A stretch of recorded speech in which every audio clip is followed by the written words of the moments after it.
ингээд 6 дугаар хичээлдээ орлоо итгэмээргүй юм. Ийм хурдан би дуусгамаар байна.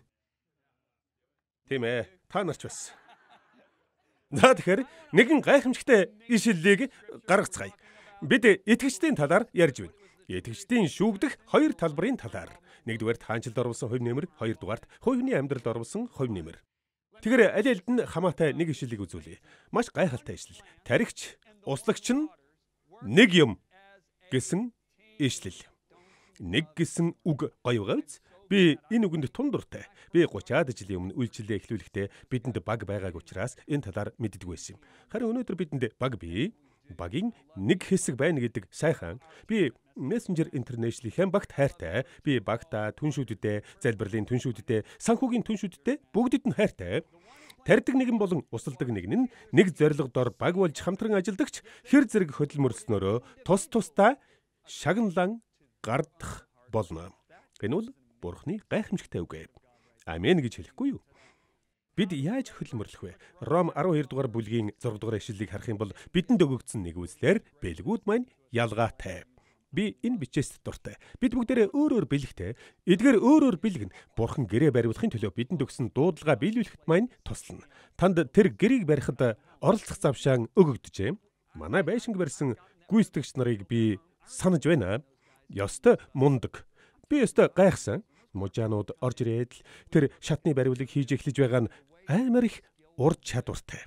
Би ёстой биширсэн. Сүнс дотор яг л ийм байдаг. Бурхан бидэнд өөрийнхөө гэрийг барилцах өөр чадвар өгсөн. Харин бид үүнийг нь гүйцэтгэх ёстой. Тэгвэл дэлхий дээрх хамгийн золгүй хүн хэн гэж?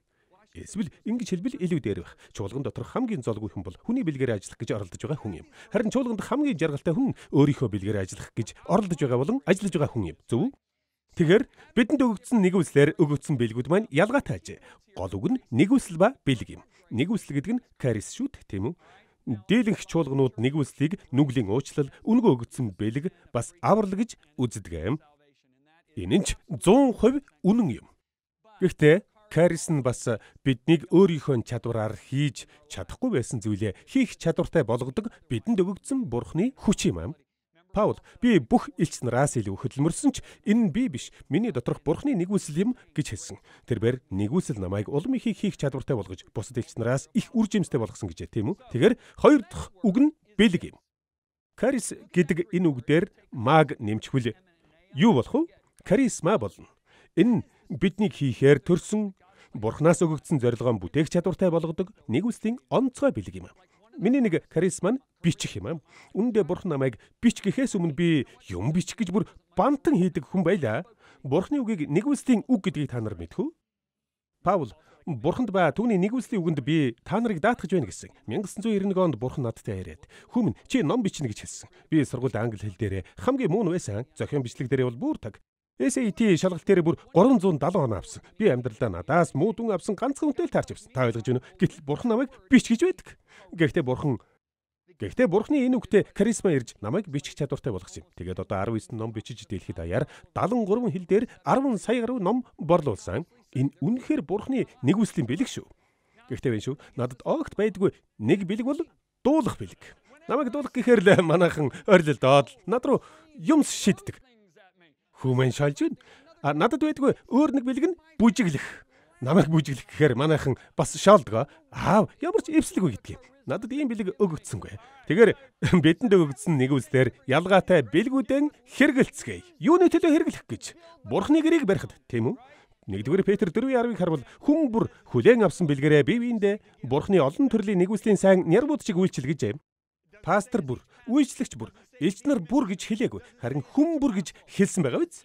Та дахин төрсөн бол сүнсээр дүүрсэн бөгөөд амьдралд чинь бэлэг юм уу бэлгүүд өгөгдсөн байгаа. Тэдгээр бэлэг нь юу вэ? Тэдгээр нь таныг өөрийнхөө чадвараар хийх чадлагүй юмсаа хийх Бурхны мөнхийн гэрийг байгуулах чадвар юм.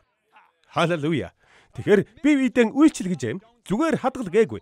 Бурхан бэлгээ зүгээр хадгалж байхад дургүй юм. Бэлгээ ашиглахад саад хийдэг нэг зүйл нь айдас юм. Сайн нярвууд шиг бие биедээ үйлчил. Энд бас нэг төлхөр үг гарч байна. Нярв гэдэг нь хүний ямиг захиран зохицуулдаг хүнийг хэлж байгаа юм. Таны амьдралд байгаа Бурхны бэлэг нь таны чадвар биш, Бурхны чадвар мөн ч Бурхан үнийг танд даалгасан. Би танд цахилгаан хөрөөгөө зээлдүүлжээ. Тэр хөрөө миний хөрөө. Тэгэд намайг 6 сар эзгүй байхад чи дураараа хэрэглэж болно гэж хэлнэ. Тэгсэн чинь та манай гэрийн гадаа ирээд хамаг модыг маань тайраад хожуул болгоод цэцэрлэгийг маань аимшигтай болгоод тавьчихж. Тэгвэл би ирээд танд ёстой үзүүлээд өгнө шүү дээ. Эргэлзэх хэрэггүй. Эсвэл энэний оронд та би Johnny модыг засаад илүү дутуу мөчрийн тайраад гоё болгочих гэж болно. Тэгвэл би гэртээ ирээд дуу алдан шүү дээ. Гэхдээ хамгийн гол нь тэр цахилгаан хөрөө минийх боловч та хүснээрээ дураараа хэрэглэж болох юм. Тэгэхээр би нэг зүйл хэлье. Зарим хүн хүнтэй харилцах, дуулах зэрэг бэлэгтэй байдаг. Тэд бол сая хүнийг бурхны оршихууруу дагуулахаар дуудагдсан хүмүүс. Гэтэл тэд үүнийг Холливуд алдар нэр бишрэн шүтгэжтэй болохын төлөө хэрэглэдэг. Тэгээд эцэстээ шатна. Хамгийн гол нь нэг л зүйлийг сан. Бэлгээ хэрхэн хэрэглэхийг таал мэдэн шүүд. Хаанчлалыг байгуулах уу? Өөрийнхөө амьдралыг байгуулах уу? Мөнхийн зүйлийн төлөө байгуулах уу? Зурдын зүйлийн төлөө байгуулах уу? Хүн бүр хүлээн авсан бэлгээрээ бие биендээ бурхны олон төрлийн нэгүслийн сайн нэрвүүд шиг үйлчил. Олон төрлийн гэдэг нь олон талтай л гэсэн үг. Чуулганд маш олон янзын бэлэг байдаг. Тэгээд миний хувьд дэлхийд даяар аялахын хамгийн агуу ерөөлийн нэг нь хүмүүсийн амьдралдах янз бүрийн гайхамшигтай бэлгийг харах юм. Үнэхээр гайхмаар. Бүхлээр нь харах юм бол бурхан хүмүүст юу өгснийг хараад зүгээр л ангайна гэсэн үг. Би Лизатай гэрлээд удаагүй байхдаа анх номлосон юм л да. Лиза хамгийн урд сууж байсан. Тэгээд миний номлолыг 5 минут хэртээ сонсоод нам унтчихсан. Хажууд нь хамгийн хайртай найз нь суугаад шүлсээ гойжуулаад бөөхгүйг чинь унтаж байхыг би харсан. Тэгэхээр юу гэж надад ярих ямар ч чадвар байгаагүй. Гэтэл бурхан би чамайг Флоридагийн Орландод залуусын пастор болгомоор байна гэсэн юм. Намайг анх удаа үг дамжуулахад хүмүүс яаж орилдож байсныг би санаж байна. Гэргийн маань биднийг бүү ичгэвтер байдалд оруулаач гэх шиг л сууж байсан. Тэгээд намайг болсон чинь бүгдээрээ босоод зогсчихсан орилдоод л би ч микрофоно пасторт өгөөд Лизагийн хажууд ирж суухдаа байдгэрэн чичирч байсан юм. Гэтэл Лиза над руу миний нөхрийн биед хэн орчих вэ гэх шиг л аймаар харсан. Дараа надад бэлэг ирж намайг дуудлагаан биелүүлэх чадвартай болгож өгсөн юм да. Ойлгож байна уу? Тэгэхээр яг одоо 1-р Коринт 4-2 дугаар ишлэлийг харцгаая. Мөн итгэмжит байхыг нярвуудаас шаарддаг. Тиймээс гайхамшигтай биш гэж юу?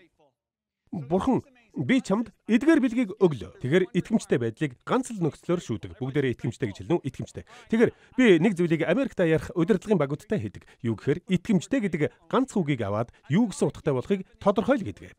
Гэхдээ цагаан хэмнэх үүднээс бас дээрээс нь энд байгаа манай хүмүүс хариултыг мэдж байгаа. Тийм болохоор шууд хариулъя. Хүмүүс итгэмжтэй чанарыг ихэвчлэн тууштай, найдвартай, үнэнч, итгэл даадаг, бүрэн зариулттай, үнэн гэж тодорхойлдог. Америк улсад ярих удирдлагын багууд итгэмжтэй байдлыг тодорхойлохоор ингэж л хариулдаг юм. Ойлгосноо? Харин хүмүүс итгэмжтэй чанарыг үржил гэж тодорхойлж байхыг би хизээч сонсоогүй. Талант болон Минагийн сургаалт бүлгэрийг би танд сануулъя л да. Нярвуудаа тус-тусд нь 5, 2, 1 талант өгөөд алсын замд гарсан хүний түүхийг санаж байна уу? Би тэдгэрийг нь талант биш харин бэлэг, каризма байсан гэж итгэдэг. Тэгээд эзэн нь удаан хугацаагаар яваад эргэж ирсэн. Тэгтэл 5 таланттай хүн яла ажил хийгээд үржүүлчихсэн байдаг. Тэгээд эзнээ эргэж ирэхэд нь 10 талант эргүүлж өгдөг. 2 таланттай хүн ч өөрт байгаагаа үржүүлээд 4 талант буцааж өгдөг. Энэ 2 хүн хоёулаа яг адилхан шагнуусныг та нар мэдхүү? Сайн байна. Итгэмжтэй, сайн зарц. Чи итгэмжтэй байлаа гэдгээ. Есүс итгэмжтэй байдлыг ганцхан талтай нь л холбож ярьсан байгааг тэмдэглээрэй. Өөр юутай ч холбоогүй. Есүс тэр хүнийг найдвартай, итгэл дадаг гээгүү. Харин үржүүлсэн л гэж хэлсэн. Чи цөөхөн зүйлдээ итгэмжтэй байлаа. Би чамайг олон юмсын захирагч болгоно. Эзнийхээ баяр хөөрд ор. 5-ыг 10 болгосон, 2-ыг 4 болгосон 2 хүнд ялгаагүй энэ үгийг хэлсэн байгаа. Надаас асраагүй. Гэтэл ганц талантаа буюу бэлгээ газар болчихсон нэг хүн байгаа. Эзний эртэл тэрбээр эзэндээ би айсан гэж хэлдэг. Айдас хүнийг талантаа хэрэглэхэд нь саад хийдэг. Ойлгов уу? Би сүрдсэн айсан. Дээрээс нь эзнийхээ зангч мэддэггүй. Тэр эзнээ тавл маш хэцүү хүн гэдэг. Бурхан хэцүү хүн биш. Юу ярина вэ? Бурхан бол биднийг зайлв яваад байгаарай гэж дэмждэг бидний яв. Би чиний төлөө байна. Би чиний эсрэг биш чиний төлөө. Миний хүү мундаг шүү гэдэг. Тэр бол бидний амьдралд хамгийн өөдрөг хүн, тийм үү? Надтай хамт байна уу? Зүйтэй. Тэгэд яасан? Эзэн нь түүн рүү хараад залах уу муу боол гэсэн. Тэгээд түүний талантыг аваад 10 талантын эзэнд өгдөг. Тэгэхээр 5 таланттай хүн 11 таланттай болсон бол ганц таланттай хүн юу чгүй хоцорсныг харж байна уу? Нэг удаа намайг залбирч байтал бурхан чи намайг социалист сэтгэлгээтэй бурхан биш гэдгийг мэдхүү? Би капиталист сэтгэлгээтэй бурхан гэсэн юм. Социалист бурхан байсан бол хүн бүрт 3-ыг өгөөд 2 итгэмжтэй хүн 6-тай болоод Харин залхуу амьт нь 3-тайгаар үлдэх байж. Тэгэнгүүт социалист бурхан 6-тай 2 залуугаас нэгийг аваад тэднийг тус бүр 5 таланттай үлдээж залхуу амьтанд тэр хоёрыг нэмж өгөөд бүгдийг 5 таланттай болгох байсан. Гэхдээ бурхан социалист биш, харин капиталист сэтгэлгээтэй бурхан. Мондөг номлол байгаа биз? Амен. Тэр бидэнд хамгийн анх ямар тушаал өглөө?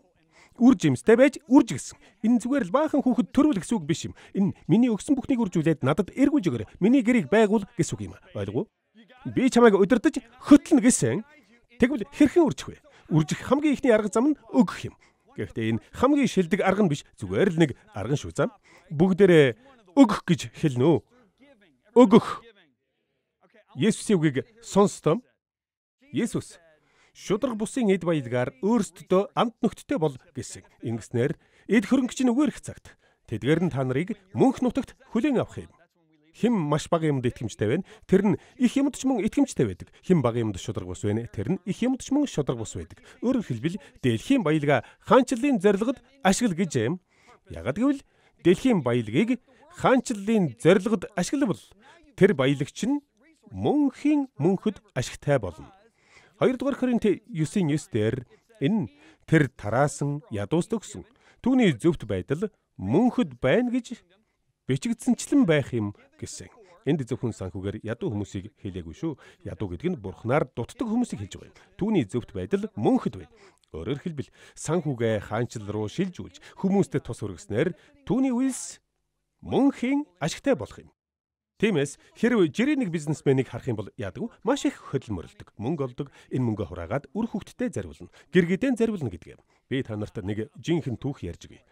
Намайг гольфд дуртайг бүгдээрээ мэднэ. Тийм үү? Бүр ухаанаа алддаг. Тэгээд манай нэг түнш намайг LA хотын дэрийн төвдөө номлохыг олж мэдээд "Жон чи Ривьерад их ойрхон ирэх нь вэ штэ? Тоглох уу?" гэсэн. Би чи тэгээд гэлээ. Тэгээд битээр Ривьерад очиж тоглосон. Маш сайхан тоглосон. Би та нарт оноо энтрэ хэлэхгүй.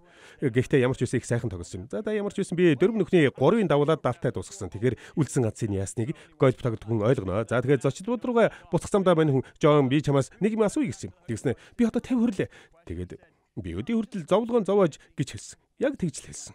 Бизнесээ 9 саяын бизнес болголоо. Одоо гэргийн маань хүүхдүүд маань айхмиг болсон. Одоо тэгээд 50 гарчаад бизнесээ 35 саяын бизнес болох гэж зүтгэх хэрэг байна уу да гэсэн. Тэгэхээр би ямар ухаалаг асуулт вэ? Гэхдээ би ингэж хариулъя. Би чамд би зөндөө ном бичлээ.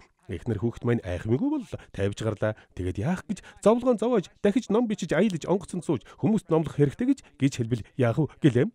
Найз маань над руу хараад юу гэсэн үг вэ? Бэлчний оронд байсан бол Есүст ингэж хэлж зүрхлэхгүй гэлээ. Тэгэхээр би тэгвэл чи өөрөө сая яг ингэж хэллээ шүүд. Гол асуудал нь чи дуудлаган салгачихж. Чи миний дуудлагыг шууд дуудлага гэж хардаг мөртлөө өөрийнхөө дуудлагыг салгачихж.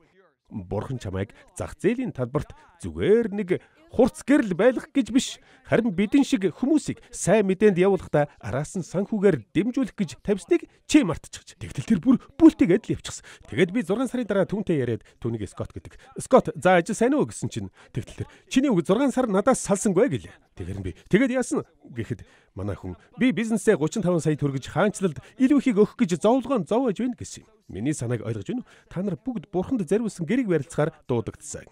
Тэгэхээр ийм байд. Би өгөх талаар, түншлэх талаар номд дэлгэрэнгүй ярьсан байгаа. Паул үйлчлэлд өргөх юм бол та үйлчлэлийн түнш болдог гэсэн.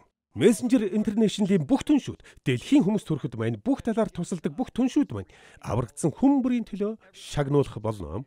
Яаж мэдэж байгаа юм гэж юу? Яагаад гэвэл Давид тулалдаанд явсан хүмүүсийн хувь нь ачаа барааны дэргэд байсан хүмүүсийн хувьтай адилхан. Тэд адилхан хуваах ёстой гэж хэлсэн байдаг. Та багийн нэг хэсэг болж байгаа гэсэн үг ээ. Та багийнхаа хүмүүсийг харж байна. Та нарын зарим нь бидэнтэй өчнөө жил санхүүгээр түншилж байна. Та нар Elizabeth-ийн Messenger International-ийн нөлөөсөн хүн нэг бүрийн төлөө бодиттой шагнуулах болно. Энэ том зүйл шүү. Энэ талаар Филиппой 4-р бүлэгт өгүүлдэг. Гэхдээ нэг дараа нь үзье. Та намаас уншаарай. Үржүүлэх өөр нэг арга нь үйлчлэх юм. Бүгдээрээ үйлчлэх гэж хэлнэ үү? Үйлчлэх.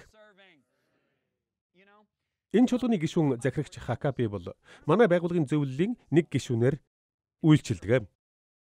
Гэхдээ захирагч Хакаби зогсоолын зохицуулагчаар үйлчилдгийг та нар мэдэх үү? Намайг сонсч байна уу?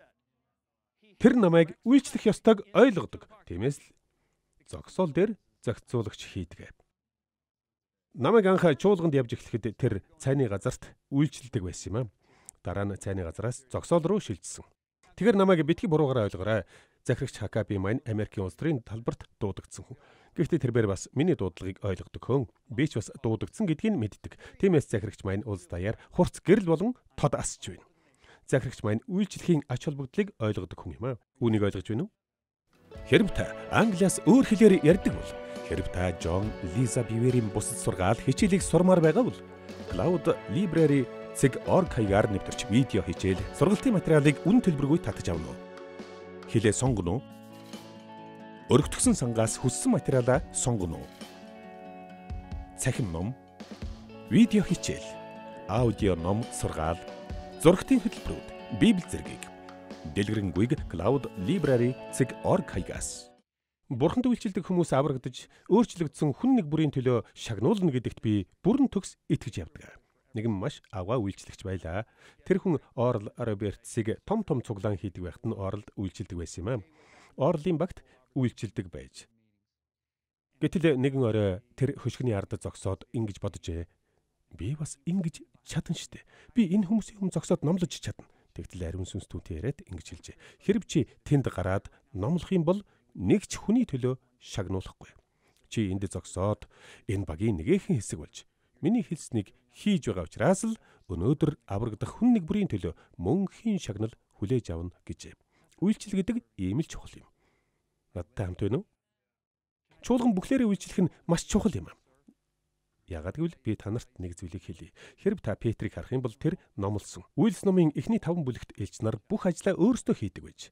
Тэгтэл дараа нь юу болсон? Итгэгчид хөөе бид ч бас номлох ёстой байж та гэдгээ ухаарсан. Яагаад гэвэл айл болгонд номлосон гэж байгаа. Тэгээд дараагийн 6 дугаар бүлгийг харах юм бол бэлэвсгэн эмэгтэйчүүд хоол хүнс өгдөг эрчүүдийг томилсон түүх гарч байгаа.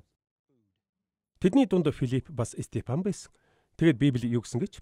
Тэгээд тэднийг элч нарын өмнө ирүүлэхэд тэдэд залбирцгааж гараа тэдэн дээр тавь. Учир нь элч нар ширээнд үйлчлэхийн тулд Бурхны үгийг орхигдуулах нь бидэнд зөв зүйл биш юм гэж. Үүний дараа Бурхны үг төгөнд харахсаар Ерүсалим дахь дагалдагчдын тоо үлэмжихээр нэмэгдсээр байлаа гэдэг. Жишээлбэл би сар бүр 10,000 хүнийг эзэн дээр тасралтгүй авчраад байвал дэлхийн бүх хүнийг эзэн дээр авчрахад 50,000 жил хэрэгтэй болно. Тэр хугацаанд нэг ч хүн өхгүй, нэг ч хүн төрөхгүй бол шүү дээ. Харин 2 хүн нэг хүнийг авралт хүргэвэл 4 хүн болно. Дараа нь тэр 4 хүн 2 хүнийг авралт хүргэсээр энэ маягаар үргэлжилсээр байвал 3.6 жил шаардагдана. Эхнийх нь нэмэх үйлдэл бол, хоёр дахь нь эмх замбраагүй үржил юм. Хүн бүр үйлчлэлийнхээ байр суурьнд байвал ийм л юм болох нь байна. Бурхан ч үүнийг үйлс номд санаандгүй бичүүлээгүй байх. Бурхан бидэнд хүн бүрийн үйлчлэл ямар чухал болохыг харуулахыг хүссэн гэдэгт би итгэдэг. Таныг хэн ч харахгүй. Үүндээ Библи биеийн далд эрхтнүүд нь ил эрхтнүүдээс илүү чухал гэж хэлсэн юм шүү. Бид яагаад энэ дэртэл хамгаас анхаардаг вэ? Бид яагаад тайзандаа анхаардаг вэ? Яагаад гэвэл харагддаг учраас. Гэтэл Бурхан хамгийн их хүндэтгэл үн цэнтэй хэсэг нь далд хэсэг гэж хэлснийг ойлгож байна уу? Тиймээс бид сэтгэлгээгэн өөрчлөх хэрэгтэй. Тэгэхээр үржих 3 дахь арга зам нь залбирлаар юм. Манай Messenger International-д залбирлын түншүүд байдаг. Би танарт нэг юм хэлье. Надад маш чухал зүйлээ. Би багийнхан руугаа хараад би нэг газар руу явлаа. Та нар залбираарай гэж хэлэхэд надад ямар амар тайван тайвшрал ирдгийг та нар төсөөлөхгүй. Яагаад гэвэл манай багийнхан яаж залбирахыг мэддэг хүмүүс. Хүмүүс надад би таны төлөө өдөр бүр залбирдгаа гэж хэлэхэд би дуртай. Зарим нь өнгөц гэдэг нь мэддэгч, зарим нь үнэхээр үнэн гэдэг нь мэдрэгддэг. Надад тэдэн шиг үнэтэй хүмүүс гэж байхгүй. Яагаад гэвэл надад дэлхийн бүх мөнгө байсан ч залбирал байхгүй л дуусаа гэсэн үг. Тэгэхээр цаг дуусч байна. Ийм болохоор миний та нарт хэлэх сүүлчийн зүйл нь хувь хүний амьдралыг байгуулах тухай юм. Нэгдүгээрт өөрийнхөө амьдралыг та өсч байна уу? Эзний дотор өсч байна уу? Хүн өөрөөсөө ухаантай хүнтэй нөхөрлөгтөн өсдөг. Бурхантай нөхөрлөж байгаа хүн өсдөг юм аа. Бас төлөвшдөг. Цэц ухаантай болдог. Давид яг ийм хүн байсан юм шиг. Давид ганцаараа агуй цөлөөр тэнэж явсан. Сүүлдээ Бурхан Давидэд баахан хүмүүс авчирч өгдөг. Тэгтэл тэд баахан өрөнд орсон, гомдсон, сэтгэлээр унаж гутарсан хүмүүс байдаг. Бурхан Давидэд тийм л хүмүүсийг өгсөн. Гэхдээ юу гэж? Давид тэдэнд нөлөөлсөн. Тэд Давидыг чирээгүй. Тэгээд тэд тухайн үеийнхэн хамгийн мундаг хүмүүс болцгоосон юм аа. Яагаад гэвэл тэд ухаантай хүнтэй хамт байсан юм. Тэгвэл Есүстэй түүний сүнстэй алхаж байгаа хүмүүсийг яадгийг төсөлж байна уу? Тэд цэцэн болдог. Хүмүүсийг бурханлаг болж байгаа эсгээр нь тэд үнэхээр Есүстэй хамт алхаж байгаа эсгийг хэлж чадна. Тэд даруй, алсын хараатай, халуун сэтгэлтэй болж байна уу? Эсвэл галаан алдаж байна уу? Галаа алдаж байгаа хүн Есүстэй хамт алхахгүй байгаа юм. Энэ бол өдөр бүрийн алхаа. Та цаг гаргаж түүний оршихуйд орох ёстой. Энэ бол бидний амьдрал. Тэгвэл бусдын амьдралд яаж нөлөөлөх вэ? Бид бусдад нөлөөсөн нөлөөгөөрөө нэг бол шагнуулна, эсвэл гарц үзнэ. Энэ зөвхөн бидний үйлчлэл чухал биш. Бас хүмүүст тэдний амьдралд хандаж харилцах зам байдалч чухлаа гэдгийг хэлж байна. Бид хүнийг юу гэж үзнэ? Яг л тэгж ханддаг. Нэг бол босгоно, эсвэл нураана. Хүмүүсийг дорд үздэг бол тэгж л хандна. Хэрэгцээг нь тоодгүй бол доош нь хийж л харилцана. Хэрэг бид хувь хүмүүсийг үнэлдэг бол тэдний амьдралыг байгуулж, бэхжүүлэхийн төлөө халуун сэтгэлээр явна. Хүмүүсийг төрийвч гэж хардаг бол өөрийнхөө хүсэл, хэрэгцээ, хүслийг тэднээс дээр тавьж зүгээр л ашиглана.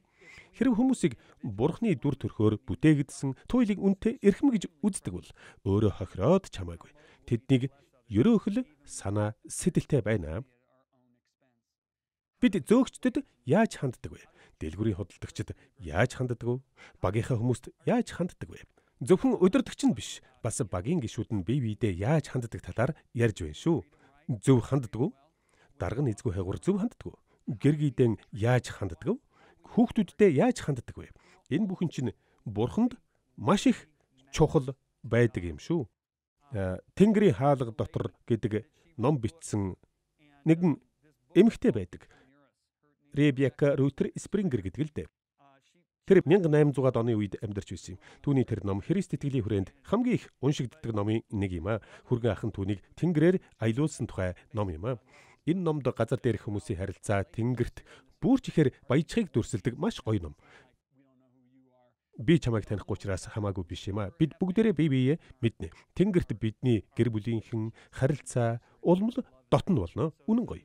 Айлик, Эдисон, Аустин, Ардимайн улмал дотн болно гэсэн үг. Бүрч дотн болно. Тэгээд хамгийн гоё нь би дэлхийд даяар аялдаг хүн. Тэгэхээр тэнгэрт маш олон дотн нөхдөдтэй болно. За ямар ч байсан тэр эмэгтэй номдоо Хүргэн ахын түүнд ингэж хэлснийг бичжээ. Дэлхий дээр амьдрах хугацаанд өдөр өдрөөр өн мөнхийн амьдралаа барьж байгуулж байгаагаа ухаардаг бол хүн бидний амьдрал хичнээн өөр байх бол ээлдэг үг бүр, өгөөмөр бодол бүр, амиа хичээгээгүй үйлс бүр нь айсуу амьдрал дах өн мөнхийн гоо үзэсгэлэнгийн баг нь болдог ажээ. Надад Майк гэдэг найз билдэ. Роквелд таньдсан найз маань л да. Би инженер, харин тэр нэгтлэн байсан. Бид хоёр маш дотн нөхөд болцгоосон доо. Майк хажуугаар нь татварын тайлан гаргадаг байсан юм. Тэгээд манай таксиг үнгүй гаргаж өгдөг байж үлээ. Тэгээд нэг өдөр би үйлчлэл хийхээр Роквелээс гарсан юм аа. Майк ч бас өөрийнхөө нэгтлэнгийн фермийг эхлэвсэн. Тэр цагаас хойш Майкийн ферм 12,000 хүнд үйлчилсэн гэж хамгийн сүүлд сонсогдсон шүү. Би Майктай яриад, "Майк, чи тэдний хэдэн Бурхны үгийг хэлсэн бэ?" гэсэн чинь Майк, "Эргэн хувьд нь байхаа, Жон" гэсэн юм. Тэгэхээр би, "Чи 10,000 гаруй хүнд Бурхны үгийг дамжуулжээ" гэсэн чинь Майк, "Яг тийм. Ингэдэггүй пасторууд ч олон бий" гэсэн. Тэгэхээр би, "Хэдийн эзэн дээр авчирсан" гэсэн чинь 100 хүнийг гэсэн юм аа. Тэгээд бас өнгөрсөн 7 хоногт нэг куб хүн итгэж хавдраасан бүрэн эдгэрсэн. Тэр хүн эмчтэй очиж үзүүлсэн. Бид зүгээр л таксийнхаа ажлын хажуугаар л залбирсан шүү дээ гэж ярьсан юм да. Майк надад Чарли гэдэг хүний талаар байнга ярьдаг байж үлээ. Тэр хүн Майкийн амьдралд маш том нөлөө үзүүлсэн хүн. Тэгээд би Майкд, "Майк, чи Чарлигийн талаар дандаа ярьдаг байж үлээ" гэж хэлсэн юм. Үндэ Майкийн охин нь, "Миний мэдэхгүй хамгийн агуу цэвэрлэгч Чарли гэдэг зохион бичлэг бичсэн" гэсэн. Тэгээд би Майкаас Чарлигийн тухай асуусан юм л да. Гэтэл Майк утсаа бариад л уйлаад унсан. Мэгшээд л уйсан. Тэгээд, "Жон, миний садангийн 9 эгчийн 6 нь галзуурсан. Ээж маань галзуурсан. Хоёр өвөө маань хоёулаа хүнд буудуулсан. Би ийм л амьдралтай хүн. Бидний амьдрал сүйрчгсэн. Ээж маань намайг тэжээж чадахгүй учраас намайг цаасны үйлдвэрт цэвэрлэгч хийдэг нэг айлын төгсөн юм. Тэр хүнийг Чарли гэдэг байсан.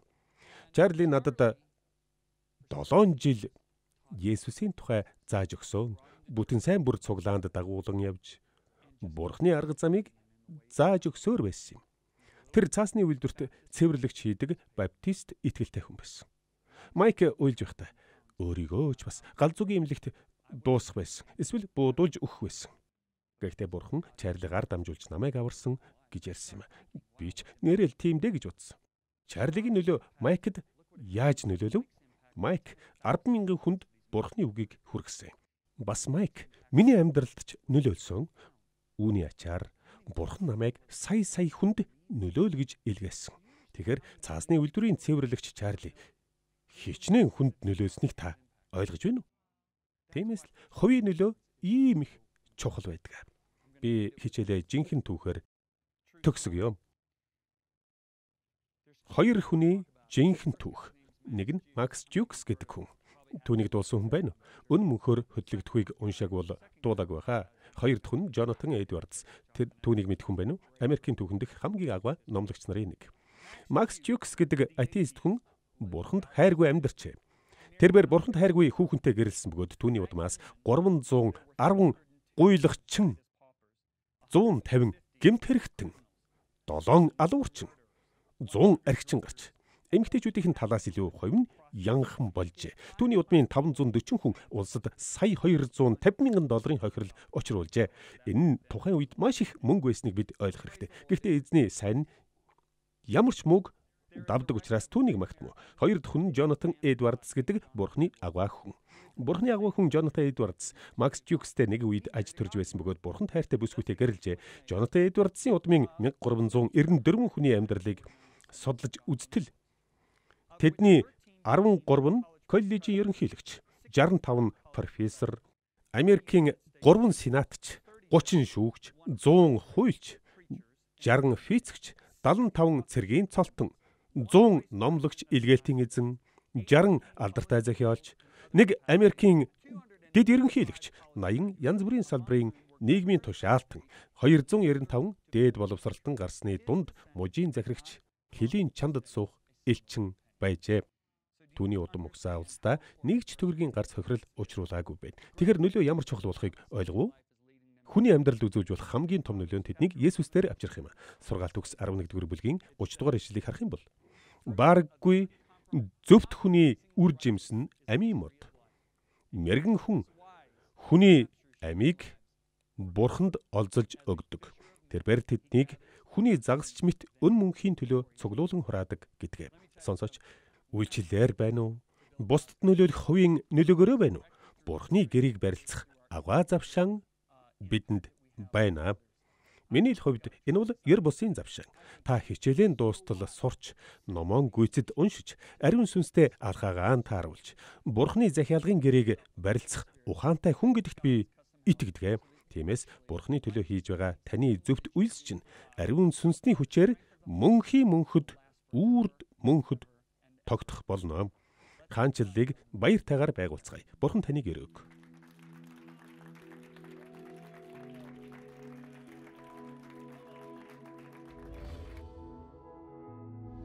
Хамгийн сүүлд нь нэг зүйлийг хэлмээр байна. Нэгдүгээрт та энэ амьдралд агуу өөрчлөлт авчрахаар дуудагдсан хүн шүү. Бурхан танд бэлгүүдийг өгсөн, харин хэрэглэх үгийг таны л сонголт юм. Та тэдгээрээр хаанчлалыг байгуулж болно, эсвэл хувийнхаа амьдралыг байгуулж болно. Нэг нь үнс болвол нөгөө нь мөнхийн шагналтай. Хүмүүст нөлөөлөхдөө тэднийг маш үнэтэй хүмүүс гэдгийг санаж яв. Хүмүүст сайхан хандахыг хичээж болно. Гэхдээ энэ хэдхэн 7 хоног л тэснэ. Тиймээс эрэгтэй эмэгтэй хүмүүс хүүхдүүдийг зүрхэндээ үнэлж залбир. Тэгэхээр хүмүүсийг үнэлж хайрладаг Бурхны зүрхийг өвлөхийн төлөө залбир. Есүс тэр хүмүүсийн төлөө амиа өгсныг сана. Хүмүүсийг гэх Бурхны яг тэр үнцэн хүндэтгэл зүрхэнд чинь суух болтугай. Тэгэхээр энэ хичээлийн төгсгөлд би таны төлөө залбирч өгмөр байна. Тэнгэрийн Бурхан минь, намайг үзэж байгаа ахын дүүсийн төлөө Есүсийн нэрээр залбирч байна. Тэнгэрийн Аав минь, бид хамтдаа таны сэнтийн өмнө ирж байна. Эзэн минь, энэ хүмүүсийн амьдрал Бурхан таны мөнхийн үгэн дээр бат суурилах болтугай. Эзэн та тэдэнд танд дуулууртай байх хүч хайрлах болтугай. Аваа, та өөрийн сайн тааллын төлөө та нарын хүсэх ажлын аль алинд нь та нарын дотор үйлдэгч нь Бурхан өөрөө юм гэж амласан. Та үүнийг ахын дүүст маань үйлдэж тэд шагналаа хагас дутуу биш, харин бүрэн ихээр нь хүлээж авах болтугай. Тиймээс би Есүсийн нэрээр таны зүрхэнд дуулууртай дагах хүч, зориг, хайр, Бурханаас эмээх ариун эмээхүй дүрлцхийг тушааж байна. Амьд Бурханы сүнс Есүсийг хувь тавилангаан биелүүлэгт нь хүчрхэгжүүлсэн шигэ тан дээр бууж таныг ч бас газар дээрх хувь тавилангаан биелүүлэхэд чинь хүчрхэгжүүлж өгөх болтугай. Есүсийн нэрээр залбирлаа. Амен. Би та нартай хайртай шүү. Өн мөнхөөр хөдлөгдөхгүй хичээлийг тантай хуваалцах нь нэр хүндийн хэрэг байлаа.